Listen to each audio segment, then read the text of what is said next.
అతి తక్కువ బడ్జెట్తో మీ పర్సనల్ ఇంటర్వ్యూస్ మరియు వ్యాపార ప్రకటనల కొరకు ఈ నంబర్ని సంప్రదించండి. మోడీ గారు వెన్నుపోటు పొడిచాడు ఆంధ్ర రాష్ట్ర ప్రజలకు. ప్రత్యేక హోదా ఇస్తాము అని చెప్పి 10 సంవత్సరాలు ఇస్తామని మోడీ గారు స్వయంగా మాటిచ్చి ఆంధ్ర రాష్ట్ర ప్రజలను మోసం చేశారు. అలాంటి వాళ్ళను ఎత్తి పట్టుకున్నారు ఈరోజు. అలాంటి వాళ్ళతో పొత్తులు పెట్టుకున్నారు ఈరోజు టీడీపీ అయినా జనసేన అయినా. ఇది ఎక్కడి న్యాయం అని అడుగుతున్నాం. నిన్న మోడీ గారు వచ్చారు, ఇదే విశాఖపట్నానికి వచ్చారు. ఒక్క మాటైనా మాట్లాడారా అండి? ప్రత్యేక హోదా గురించి మాట్లాడారా, లేకపోతే విభజన హక్కుల్లో ఒక్క వాగ్దానమైనా నిలబెట్టుకుంటామని చెప్పారు? ఉత్తరాంధ్ర రాయలసీమకు స్పెషల్ ఎకనామిక్ ప్యాకేజు మన హక్కు, ఒక్క మాటైనా మాట్లాడారా? కడప స్టీల్ ఫ్యాక్టరీ మన హక్కు, ఒక్క మాటైనా మాట్లాడారా? మన బిడ్డలకు ఉద్యోగాలు 2 కోట్లు ఇస్తామన్నారు సంవత్సరానికి, మన బిడ్డలకు 1 లక్ష కూడా ఇవ్వలేదు. ఒక్క మాటైనా మాట్లాడారా? విశాఖ స్టీలును కాపాడుతాము, విశాఖ స్టీలు ఆంధ్ర రాష్ట్రానికి చాలా ముఖ్యము అని ఒక్క మాటైనా, ఒక్క అష్యూరెన్స్ అయినా ఇచ్చారా? అలాంటి వాళ్ళ గురించి ఎంతో గొప్పలు చెప్తున్నారు ఈ రోజు టీడీపీ జనసేన వాళ్ళు. వైసీపీ ఏం తక్కువ తినలేదు.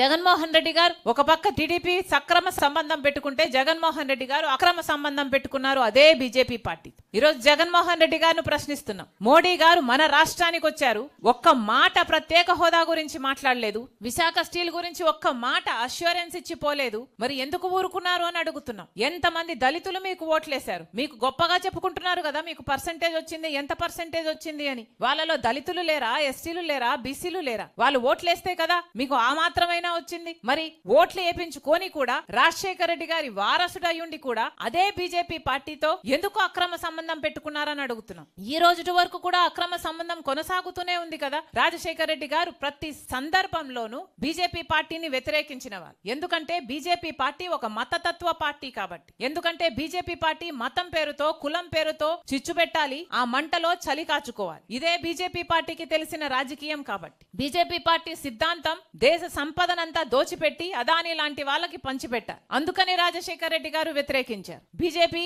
అనుసరిస్తున్న వ్యవహారం ప్రభుత్వ వ్యవస్థలను అన్నిటినీ, ఆర్బీఐ అయినా, సిబిఐ అయినా, ఈడీ అయినా, ఇన్కమ్ ట్యాక్స్ అయినా, స్టాక్ ఎక్స్చేంజ్ అయినా, ఏ వ్యవస్థనైనా తమ గుప్పిట్లో పెట్టుకొని స్వార్థ రాజకీయాలు వాడుకునే పార్టీ బీజేపీ పార్టీ కాబట్టే రాజశేఖర రెడ్డి గారు ఆ రోజు నుంచి వ్యతిరేకిస్తూ వచ్చారు. మరి అలాంటి రాజశేఖర రెడ్డి గారి కొడుకై ఉండి జగన్మోహన్ రెడ్డి గారు అదే బీజేపీ పార్టీకి ఎందుకు కొమ్ము కాస్తున్నారు? అదే బీజేపీ పార్టీకి ఎందుకు గులాంగిరి చేస్తున్నారు? వీళ్ళ రాజశేఖర రెడ్డి గారి వారసులు. మళ్ళీ చెప్తున్నాం, ఈ రోజు బీజేపీ పార్టీకి వ్యతిరేకంగా రాజశేఖర రెడ్డి బిడ్డలలో ఎవరైనా నించున్నారు అంటే అది నేనే, షర్మిలారెడ్డి మాత్రమే. మళ్ళీ చెప్తున్నాం, ఈ రోజు ఆంధ్ర రాష్ట్రంలో ఏ పార్టీ అయినా బీజేపీ పార్టీకి వ్యతిరేకంగా నించుంది అంటే అది కాంగ్రెస్ పార్టీ మాత్రమే. మళ్ళీ చెప్తున్నాం, ఈ దేశంలోనే బీజేపీ పార్టీని వ్యతిరేకిస్తున్న ఏకైక అలయన్స్ ఏదైనా ఉంది అంటే అది ఇండియా బ్లాక్ మాత్రమే. ఇదే బీజేపీ పార్టీ అధికారంలో కొనసాగితే రాజ్యాంగాన్ని మార్చే ప్రమాదం ఉంది. ఇదే బీజేపీ పార్టీ అధికారంలో కొనసాగితే